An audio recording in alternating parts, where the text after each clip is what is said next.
So, gentlemen from St. Paul's Secondary School in Mulungushi, welcome to the May 2024 St. Paul's Speaker Series. Today, our guest is Dr. Joseph Mushalika, who is an author, he's a businessman, he's a development expert, and has very good opinions about how we can improve ourselves as individuals and as Zambians in general. The St. Paul's Speaker Series is a monthly program that we do at the end of every month. And it's basically to learn from each other, to listen to each other, and to discuss issues such as policy or development initiatives that each of us can incorporate in our individual lives, as well as, on a mass level, so we can help develop the country that we call home, which is Zambia. So it's basically an empowerment program for alumni from our beautiful St. Paul's Secondary School in Mulungushi, Kabwe. So our speaker today, like I said, is a well-known figure. He's on YouTube. If you Google him, you're going to listen to his viral clips that he has shared over the years. He's a known figure in Zambia, having worked for big international organizations, having founded companies, and having spoken at huge conferences. So we are privileged to have in our midst Dr. Joseph Mushalika, who is also an alumni of St. Paul's Secondary School. 1990 is when he graduated, the year behind me. And him and I shared the same house, which is the yellow house, longer house, the best one, the cleanest, the one with the smartest kids, the one with the best sportsmen, and so forth. So anyway, so without much ado, I'm going to let Dr. Mushalika carry on. Yeah. Please, you have the floor. Thank you so much, Professor, and my regards to colleagues on this wonderful platform. I must also commend you, Professor, for starting this very important series. I've missed quite a lot of them because of the usual travels. I'm delighted that you took time to put me on this, and I think thinking of my presence all the time. Today, as has been directed by Professor, is we are looking at the initiative that we are calling Build Zambia 2064. And so in my presentation, I'll just give a brief of what the whole idea behind Build Zambia 2064 is, and what we think can be done between now and 2064 to get Zambia to what we are calling a prosperous nation or first world country, if you like. Now, the whole idea begins with a thought that has been a problem for me and a number of our colleagues. From the paradoxical statement, which is very famous with many Zambians, poverty amidst plenty. Now, when we talk about poverty, I know that it is a relative term, but in Zambia, perhaps we shouldn't even say it is a relative term because poverty is too visible. It is seen in the manner people live generally, housing. Right now, as we talk, we are driving through some compound in Chawama, and I'm seeing people struggling to get just safe drinking water. I am seeing pit latrines next to every house. I am seeing garbage heaped all over. There is no system to collect it. And so when we have cholera as an annual event, there's nothing surprising about it. Food shortages, as we love to talk about it, inadequate access to disposable income, with a huge number of Zambians unable to access our tourist attractions or even to live what we would call a decent life.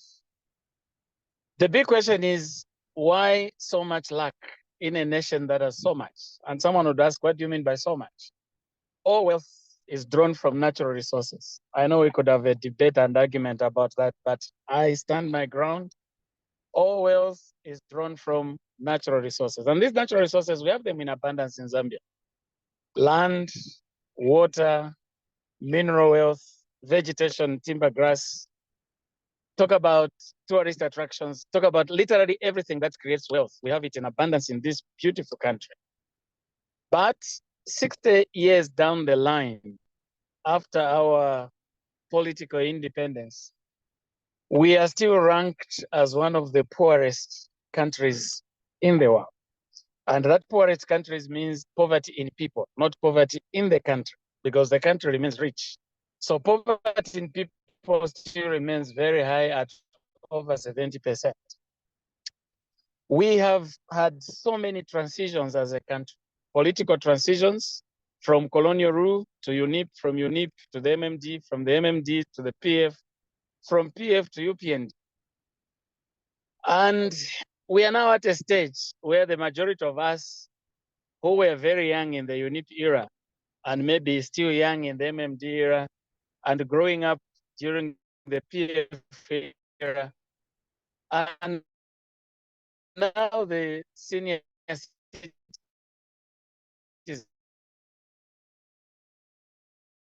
citizens of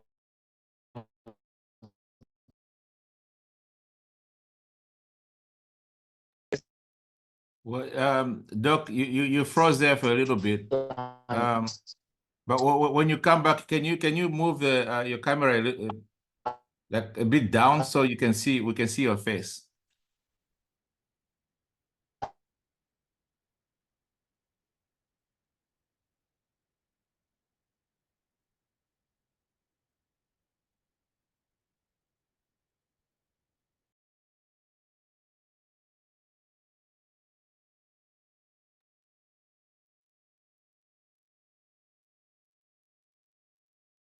Still frozen. I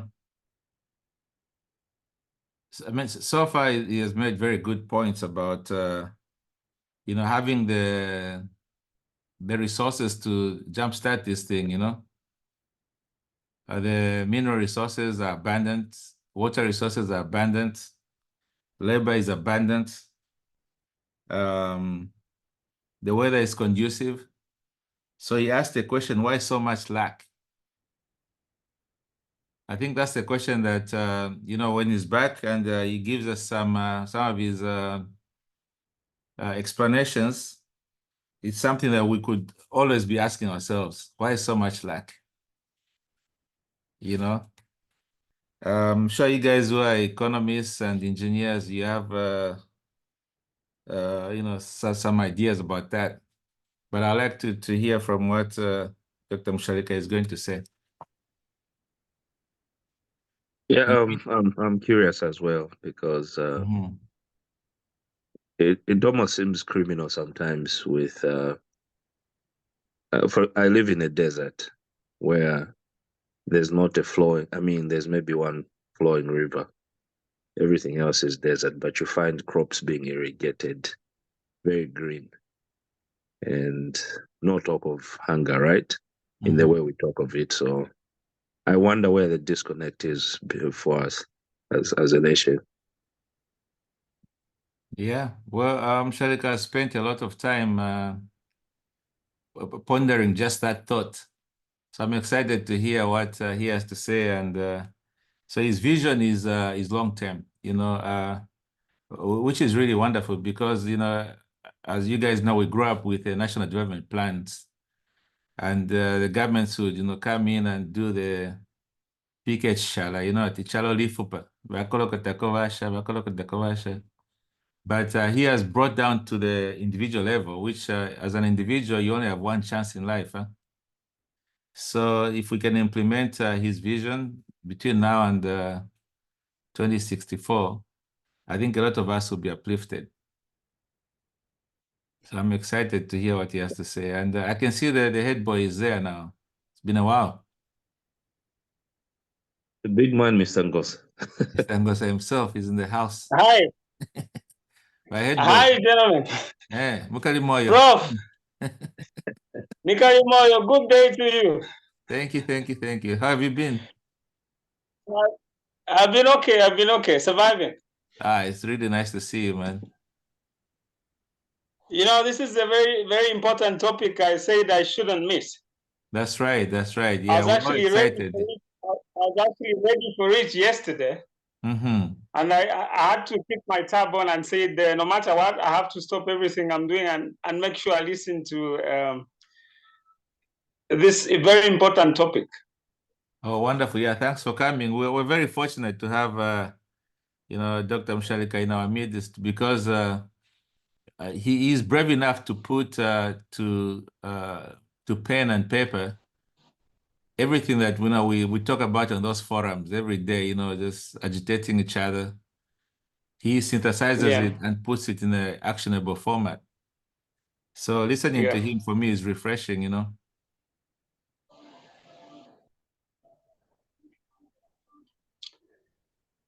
There's actually the spirit that we need to inculcate to the rest of Zambians. Having the thoughts of Dr. Mushalika around, there's this fear that is in each and every one of us to say, I can't get out of my comfort zone and go out there and risk my time to create a movement, inculcate knowledge in people, for people to wake up.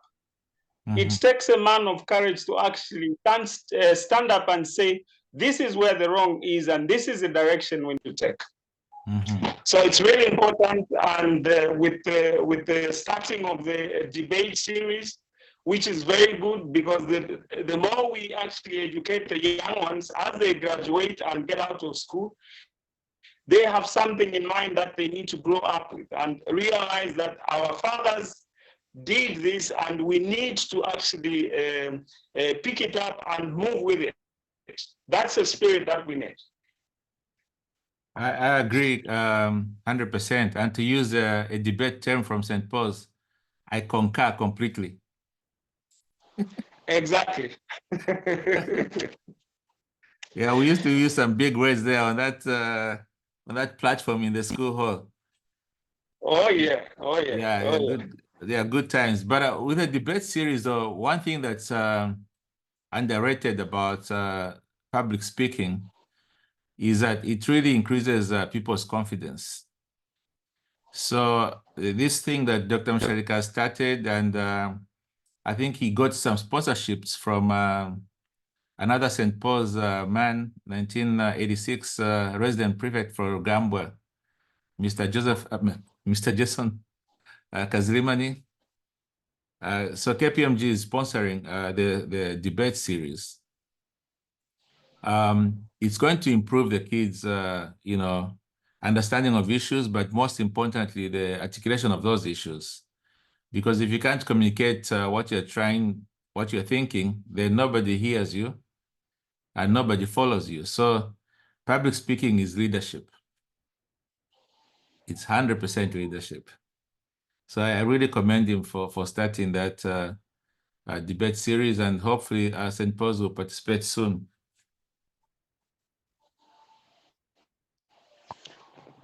It's a very good initiative, because if you have to educate people, you have to be a very good communicator. If you don't get your message across to people, there's no way people are going to even buy into your message. So having introduced the debate series, for me, I think it's a plus for the movement. It's a plus for the kids, because they will understand it better. It will no longer be a mere debate, but it will be a debate with a long-term effect. These kids will grow up with the themes that they are discussing. I know they're going to have various themes and the like that they're going to discuss. It is going to stick. And once it sticks, then they're actually going to start putting it into practice. Certain things they're actually going to do away with and look at the direction of things that they actually discussed during the debate series, and they'll build it on. Mm-hmm. So basically, this should actually go even into the adults, not just our young ones. I'm excited to hear what the drive is with Dr. Mushalika, and see how things can be streamlined. Because if you build people, then people are actually going to build the country. I concur 100%. So, Dr. Mushalika, you are back. we were just discussing the questions you asked, actually the anchor question that you asked, which was why the lack amidst all this plentiful and abundance and bountiful that we have in Zambia, why the lack? So we're all excited to listen to your, researched ideas about why the lack. Why aren't we moving the needle forward?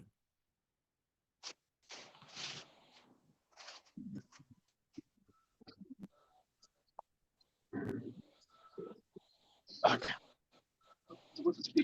Yeah. Okay. We are back. Sure, go ahead. So what we do with the video? Yeah.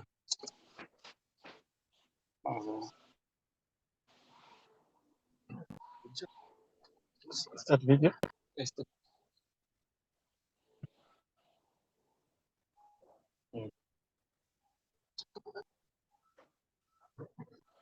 Yeah. Yes, gentlemen. Yes. Thanks for coming back. We got lost completely. We lost connectivity. Right. Sorry about that. Yeah. So, well, I remember what I was saying. I was just giving a synopsis of our situation. Mm-hmm. Yeah, now perhaps just to catch up, the issue that has bothered us is the deliberate action by Zambians, including ourselves, to change the scenario that we have described. We seem to have left everything to those that are politically active to do things for us. And I must mention that if you looked at the Santos alumni group, very, very powerful team. People that are very well exposed, people that are well read, people that have a good history of how you can live in a school, in a village, and grow your own food as pupils there. But it appears when we get into a society and mingle with every Zambian, our strengths, our powers, our abilities, our determination become diluted and we become like every other person. If you looked at the current government, it actually has a good number of ex-St. Paul's people. And we should be taking advantage of that to say, guys, how can we influence decisions that help the country develop? Okay. So Build Zambia 2064 is saying, look, we are calling upon every Zambian. First of all, can we put our ideas together and also act deliberately to reverse rural poverty? That's a starting point. Reversal of rural poverty. And our call to Zambia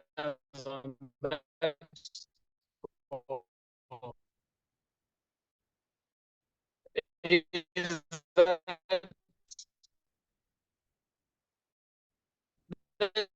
Zambians, and I'm glad you're talking to my own brothers from St. Paul's. Why in the rural areas where we came from? I think of getting back to Liteta and the adjustments are there we are coming from.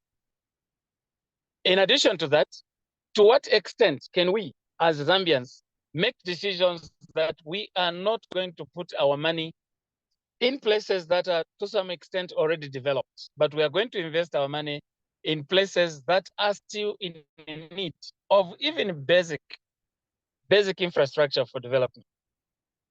We are also saying, as Build Zambia, one of our chief arguments is that we have all agreed to a large extent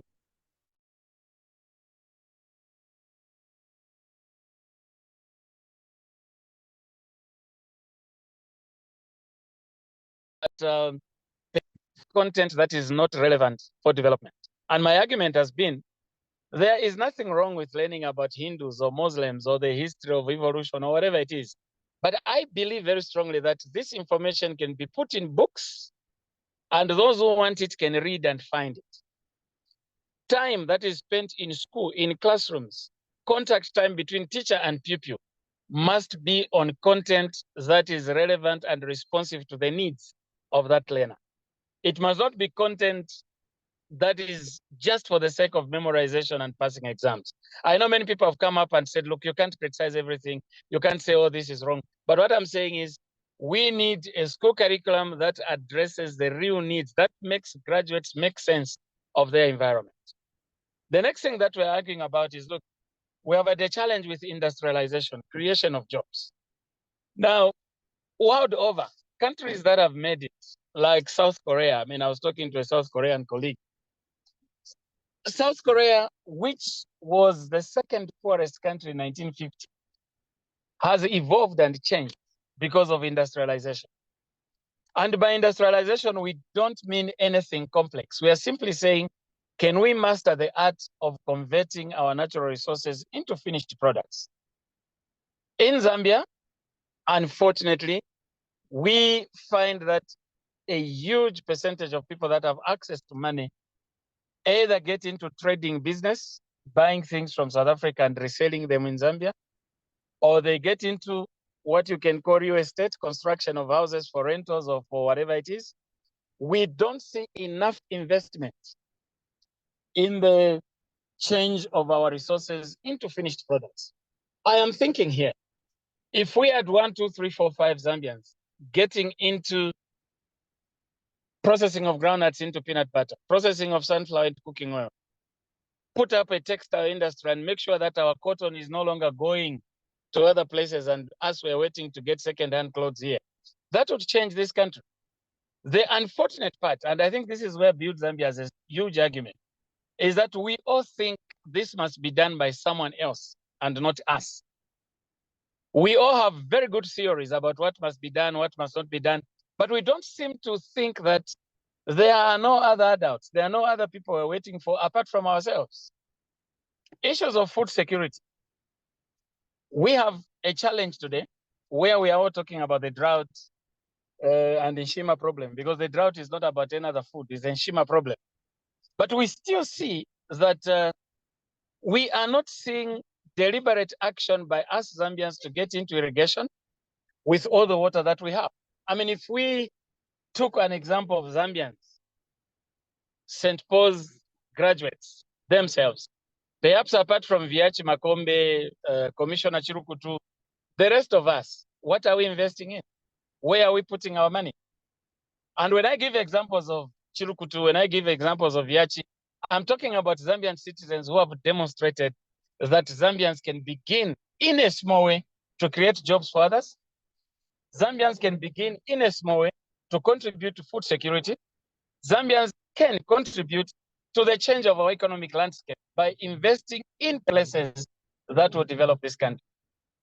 Now, the last part of my discussion with you, my presentation before you ask me questions, is that as Build Zambia, we have said we cannot adequately transform the nation without paying attention to the young people, without paying attention to the generations of those that are perhaps going to be the old men of 2064, which is just 40 years from now. And this is why we are bringing in programs such as the Interlearning Institutions Debate. And anyone who went to St. Paul's will agree with me that there is a role debate plays in changing the way you perceive things, in understanding your society better. Now, the debate program, the reason we brought it in and we think that this is something that we must push together is that, first of all, there is this diminishing rate of patriotism amongst our young people.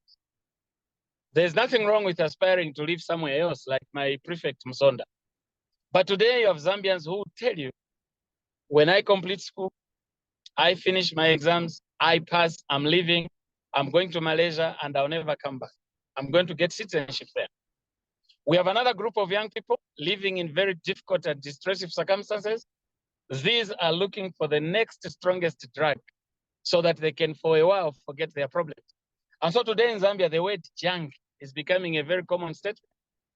Just yesterday, I was passing in some compound and one boy was shouting, "Iwe ndise junk mzako," you know, and something to be proud of, something that we must be fighting against. So we have said as Build Zambia, why don't we introduce purpose-driven, context-specific debate sessions? And these debates must be done in such a way that every learner in a secondary school we will go back to primary school as well, in a college, in a university, is given an opportunity to hold a meaningful discussion about Zambia's transformation. For those of you that might have watched, we tried out when we had the pilot debate between Matero boys and Roma girls with the motion for Zambia to attain first world status by 2064. Agriculture and not mining must be the main economic driver. You cannot imagine what has come out of that debate. The young people in those schools are now discussing agriculture like they have never done. They are now discussing how they can create their own jobs using the abundant land and water that Zambia boasts. So we have already seen from that little pilot that if we can get young people into discussions that make them animated about changing Zambia for better, we stand a better chance of getting a group of young people who are going to roll their sleeves and say, we'll do whatever we can within our powers and our means to help transform our country. So the rallying call for Build Zambia 2064 is number one. How many of us who call ourselves Zambians can move above family desire to transform and move to national desire for transformation? A level where we can say, guys, can we come up together and do something together? We have heard what this government is talking about, for example. Minerals are all over in this country. How many Zambians, and particularly those that already know each other, can come up together and say, can we have a mining license and get involved in getting the resources that are given to us by God in this nation, which is ours, and help transform it by creating jobs, creating value, and making money for ourselves and for the nation? So the biggest challenge is the lack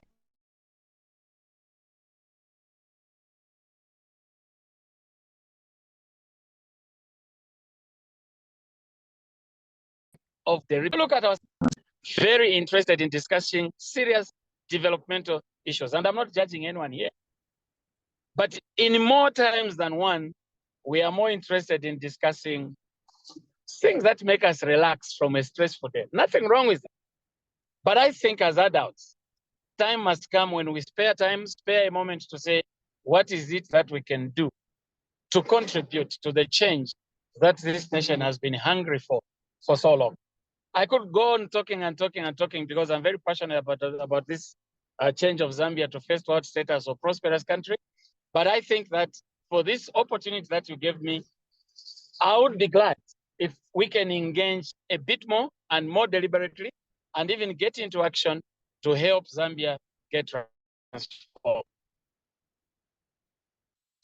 Thank you, Professor. Okay. Well, thank you so much, Dr. Mushalika. That was very powerful and very passionate, and I always have a lot of questions.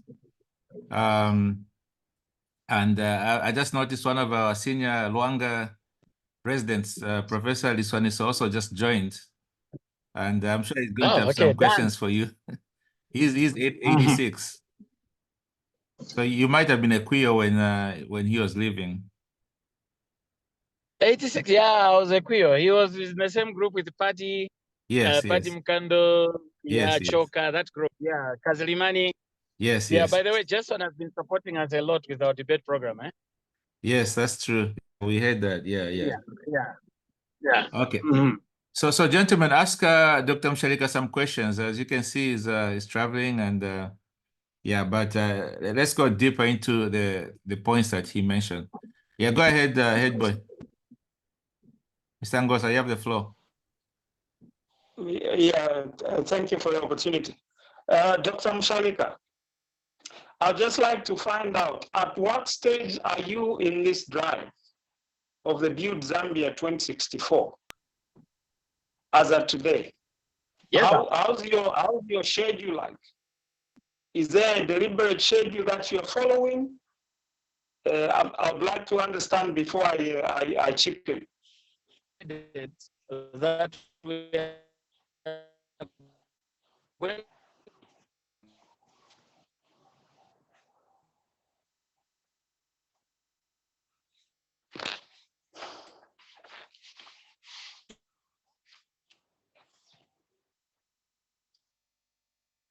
to call this a 40-year charity. 2024, what I would say to answer that question more in terms of activities. We have already done the thinking and the concepts, and we are now getting into action. Get people that can technically, financially, morally, socially, whatever you can call it, contribute to getting this thing done. Thank you. Okay. Okay, I understand, but my contribution to towards the Build Zambia 2064 campaign is in the process of trying to reduce this mindset gap where people don't want to come to the fore and unlearn certain things that we were taught in school, and remove the fear that we have that we cannot get out of our comfort zone and go and engage each other for the benefit of, first of all, ourselves and at large as a nation. I think you need to put up in your schedules, you need to put up a deliberate program which should be like an education series. And this education series should actually engage people that are passionate. And here, I mean, we have Dr. Mushalika as the driver of the Build Zambia 2064. What we need to do is to clone another Dr. Mushalika from amongst the group that you have. Can we start cloning more people by educating them, first of all, inculcate the basic transformation knowledge that you have, and let this be a cycle that is ongoing. I would say get a program that is going to run for 2 to 5 years. And so we are going to have to roughly get people into this system, because if we are not going to talk numbers to start with, it will be very difficult to actually build and achieve the status that we want in 2064. And that is why I asked you that question to say, what is the program like and what is the schedule like? So to start with, as you go about the project, we need to start educating people on just the basic package knowledge to say this is what we want. And in the way we want to drive it, let us now recruit people that are going to come into the fore and build a database of everyone that goes through this training program. And you're going to have to get the already established people like Prof indicated, Commissioner General Chilukutu, Makombe. These are established businessmen in their own specialty. And we could have a lot more specialties that are already there. Successful business people in various professions. Let them volunteer, say 2 to 3 hours, maybe every 2 weeks or every other week. Bring these people as mentors to start running the drive of recruiting people. As you recruit people, say for instance, every quarter you'll have maybe a target of educating 100 or 200 people. By the end of 5 years, you're going to educate maybe 1 million people that would have been educated in the Build Zambia 2064 campaign. By doing that, the same people are now going to continuously educate more people, because we need to start talking numbers before we can actually say, okay, this is how we are going to do it. If we don't identify people that we're going to work with, I see that as a risk in failing to in finding it difficult to achieve the purpose. So we need to have volunteers who are going to say, if I can decide to say I give 2 hours every week, and every month I can give 6 hours of my time because I'm passionate about the program, I can engage based on what Build Zambia core value is and what the drive is. Because look, you've already done the mental breakdown of everything. We are learning. But let's go ahead and remove the fear in the people. Get the mediocrity and the average mindset and say, remove your average mindset. Can you share the knowledge that you have with other people? the people in the farming industry, accountants. You know, people need to be all around taught in accountability. The villagers and every one of them who are actually passionate or are buying into the program, let them come to the fore.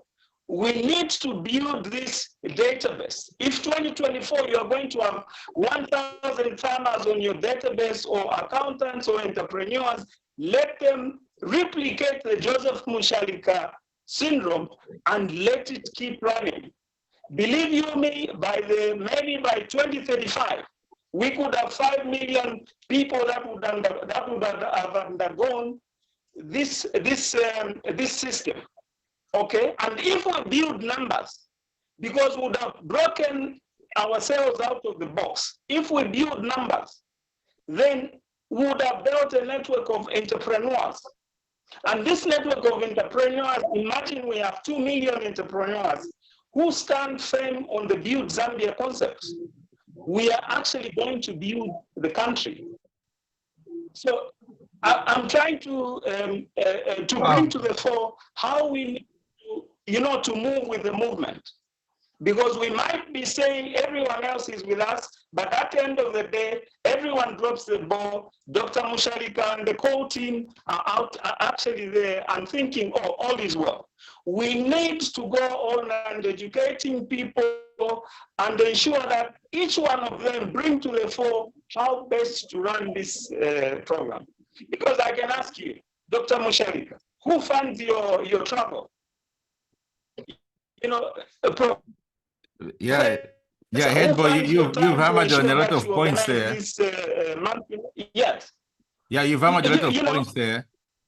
And you've hammered a lot of points there, head boy. So I want Dr. Mushalika to respond. But I think the core concept is cloning yourself. What's the program around that so that we have a lot more people carrying your vision? Yeah. I don't know, were there any other questions around that are similar? Or Doc, you wanna answer that? You wanna respond? Well, I think what we got more from Head Boy was advice, which is very correct. But again, I keep getting back. If Head Boy is saying we need more people, I hope he's placing himself among the more people. Because I think one of the challenges that whether I'm wrong or right, I don't know, is that we always think it has to be someone else, not me. And so one of the people that we have been talking to, there is an international organization called the International Youth Fellowship, founded in South Korea, and they are here in Zambia, among the many countries that they are in.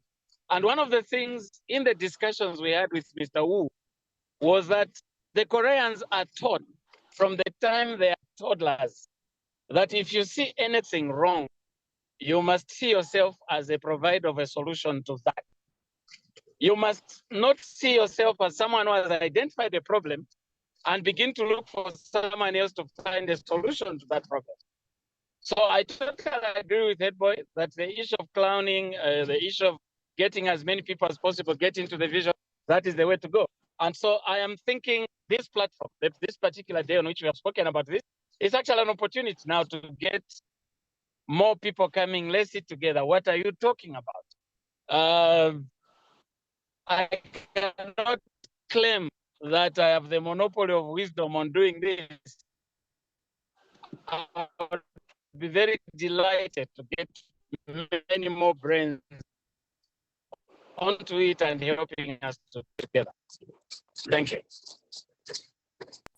Thank you so much for that response. Are there any more questions?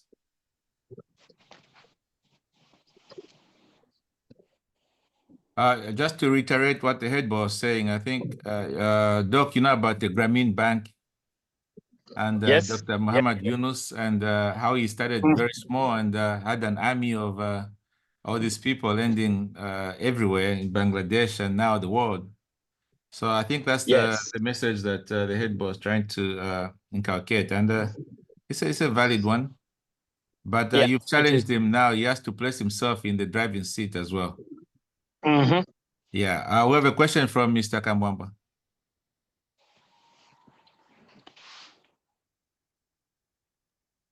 Moses, go ahead. Thank you very much, Professor. My contribution on the subject that I think while we are talking of Zambia, I have heard the doctor mentioning that the development begins at individual level. And so I think that is where we need to put the lever for us to get to where we want to get. And oftentimes, the challenge I have found with us Zambians is that we would like to work in isolation.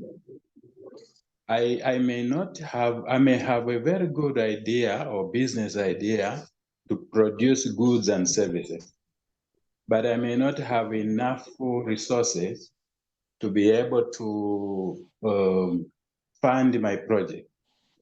And the idea of teaming up or making teams or working together using the power of numbers comes into the picture. But I think most of us working together with others, we are risk averse. We don't want to hold hands and work together on a project.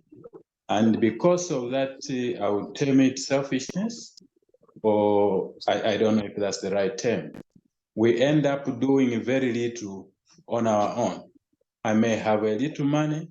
I cannot put up an industry to produce peanut butter or cooking oil, but I may only have enough money for me to go to South Africa, order a few pairs of jeans, and then come and resell.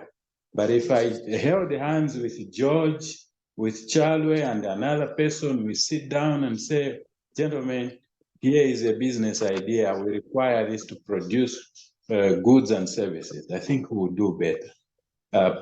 Doctor, did you identify that as a real problem? And if you did, what do you think we ought to do? Thank you.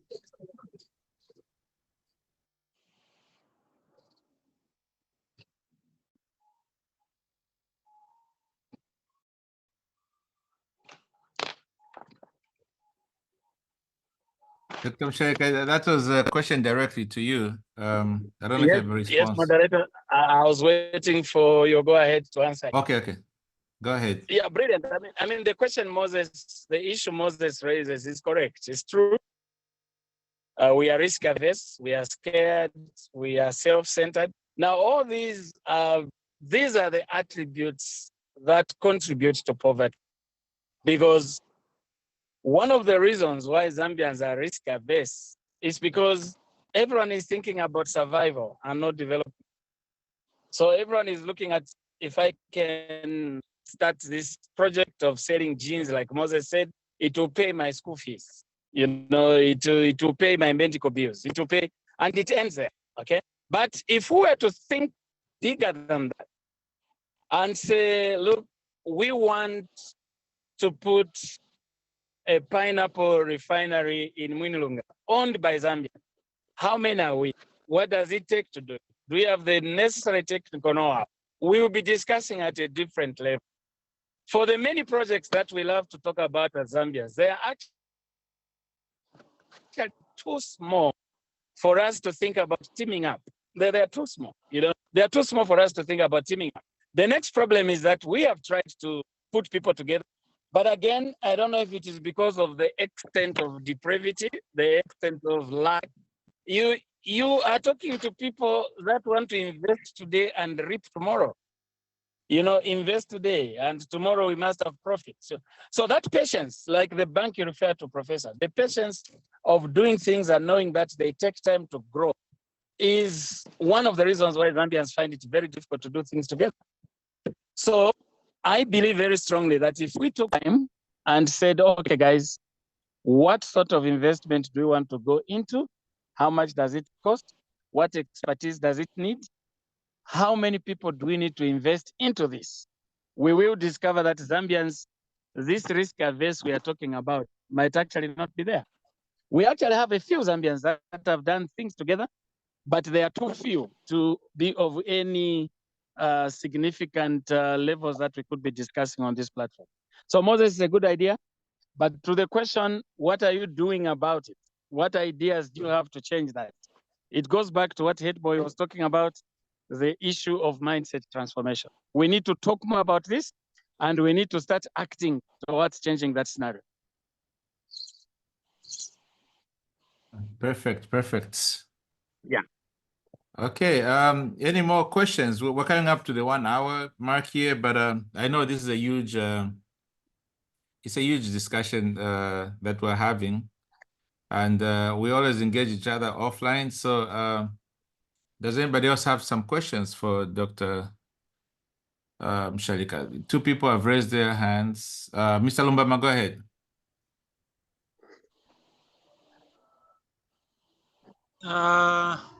Good afternoon, Dr. Mushalika. Is he getting me? How are you doing? Fine. Yes, I'm getting you. My vice monitor. Okay.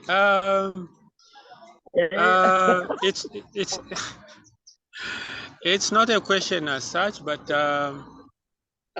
I've heard you many times, and I've been longing to meet you personally and bring you at church, and you can talk to the youth as we talk to the youth. There's one thing that I always want to see. I know it's the policy change or the governance system to change. I think it's part of the 2064 vision, because some policies don't really bring us together.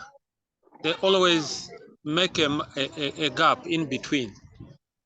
In between the politicians, in between the others, and so by the time you reach the community, you find that those policies are the ones that makes us like that. I think with all that, I would say even some governance system needs to change. So I know to push it from the top, it will be very hard, but to push it from the from down, I always, when I travel, people would ask you, how is Lusaka? How you love this man? What is he doing? I tell them, no, I think HH or any person is bound to look at other things. But what do you look at it as a community? How do you look at certain things that can change your community? I always talk to people like that whenever I travel to the farms and all that. But I feel we can do much more. Like what the head boy was saying, we need cells, like cells, small units to add up to big units. I think that's where we can also be able to come in.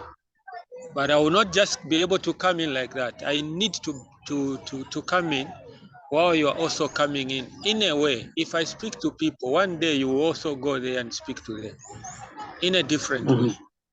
I think that we can go far. I think that I always dream of governance change. You know, people protecting themselves because they're in offices, but outside there, they have no interest of changing the community. So I desire a governance system that will change such that anyone can contribute. My son was telling me of an idea of saying, you see, this thing, because he's doing something to do with computer. So you're saying, people wait until 10 years or 5 years. That's when there is national census. But I think we can start from the beginning, whereby the national consensus is just confirming what we already have. I think I can run that project. We just need savers in chiefs and all that, so that we know people who are dying, and we know people who are there, and we know people who are born. So when I looked at the young man, I said, you have a very big idea. So such kind of planning can also come in 2064. These are young men who are looking at certain things. Economically, you have those data, definitely Zambia will go forward. So thank you very much. I would end here. Thank you so much, Mr. Mbama. Those are great points and great observations. Yeah. Do you have a comment, Dr. Mushalika, before we close? Yeah, well, I think Mr. Lumbama, brilliant. I know we've been waiting to meet each other over some time now. If you read my book, Zambia 2064, a first world country, one of the things I put there is don't expect those in government to change the governance system. Don't expect those in government to change the governance system. It is the citizens who must make the governance, to create a governance system that works best for the nation. Our biggest challenges, of course, is to think that Collins Nzovu, Felix Nkrukusa, Mr. Smomo, Pesif Chinyama, these guys who are in government must do things differently. Those guys are bound to what they found there. And what they found there was something that the citizens agreed to do at the time it was done. So it is up to us citizens, and this is for us for saying, power must be given to the young people. We need to get the young people speaking more and more, even in the debates that we are talking about. We must be talking about motions that make young people realize that governance is a citizen's problem. It's a citizen's issue.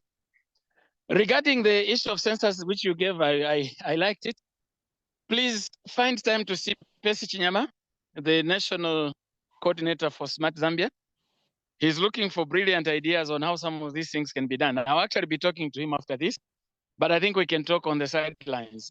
He will be very interested to do that, because as we are talking now, he's going all over the country, ensuring that Zambia is connected. We have connectivity in every place of this country. And I think that's one of the ideas that would be brought into very, very easily.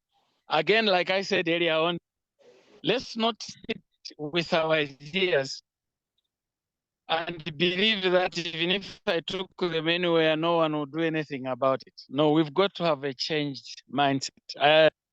Professor, I want to remember that at St. Paul's, if we didn't want to eat beans, someone would start a riot from a very small comment and just say, today, if you find beans, don't eat. And it's wildfire, we go. I'm not calling for a destructive revolution. I'm calling for a constructive revolution where we engage government and tell them, as citizens, we want our country to be run this way. And I think what developed world does, apart from ourselves who wait for them to tell us that we need a bridge or to tell us that we need this and that. So thank you, Mr. Rumbama, for that. And thanks, Professor, for the opportunity to respond. Absolutely, absolutely, yeah.